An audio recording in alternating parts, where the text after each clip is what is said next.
अस्सलाम वालेकुम नाजरीन, कैसे हैं आप सब लोग। उम्मीद है कि आप सब खैरियत से होंगे।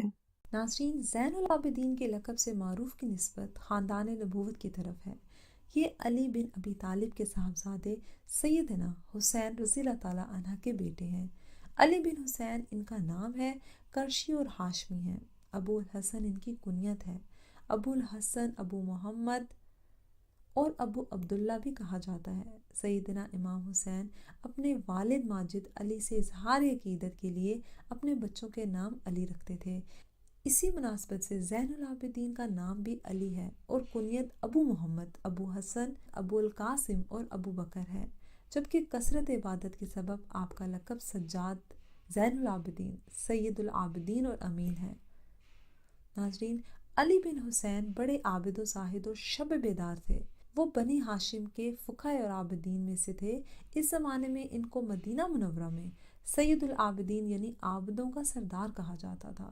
इनकी इसी इबादत गुजारी की कसरत की वजह से इनको ज़ैनुल आबिदीन यानी इबादत गुजारों की जीनत भी कहा जाता है। इमाम मालिक ने फरमाया कि मुझे ये बात पहुंची है कि अली बिन हुसैन का मौत तक रोज़ाना 1000 रकत नफल पढ़ने का मामूल था और इनको कसरत इबादत की वजह से ज़ैनुल आबिदीन कहा जाता था।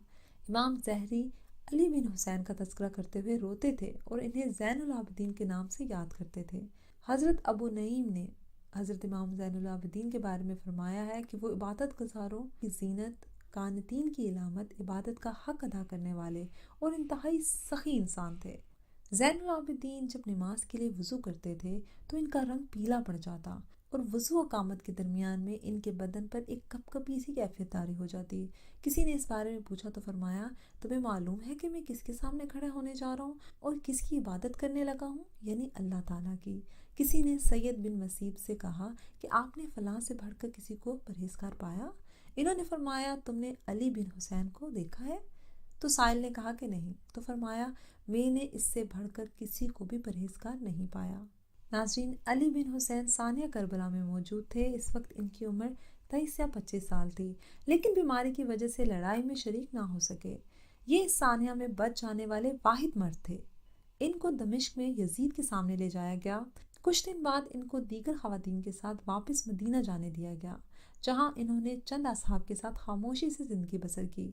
इनकी ज़िंदगी और बयानात मुकम्मल तौर पर तहारत और मजहबी तालीमात के लिए वक्फ थे, जो ज़्यादातर दुआओं और इल्तिजाओं की शक्ल में होते।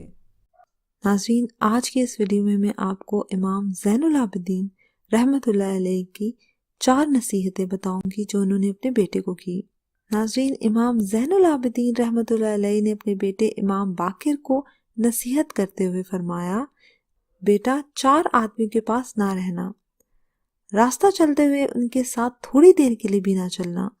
इमाम बाकिर कहने लगे, मैं बड़ा हैरान हूं कि वो इतने खतरनाक हैं। पूछा कि वो कौन से आदमी हैं। इमाम ज़ैनुल आबिदीन रहमतुल्लाह अलैह ने फरमाया, पहला शख्स एक बखील आदमी, इससे कभी दोस्ती ना करना, इसलिए कि वो तुझे ऐसे वक्त में धोखा देगा जब तुझे इसकी बहुत जरूरत होगी। दूसरा झूठा आदमी, कि वो दूर को करीब जाहिर करेगा और करीब को दूर। तीसरा फासिक आदमी, क्योंकि वो तुझे एक लुक्मे के बदले या एक लुक्मे से भी कम में बेच देगा। इमाम बाकिर कहते हैं, मैंने पूछा, अबू, एक लुक्मे में बेचना तो समझ में आता है, एक लुक्मे से भी कम बेचने का क्या मतलब है? फरमाया कि वो तुम्हें एक लुक्मे की उम्मीद पर बेच देगा। और चौथा कतई रहमी करने वाला आदमी, क्योंकि मैंने कुरान पाक में कई जगह इस पर लानत देखी है।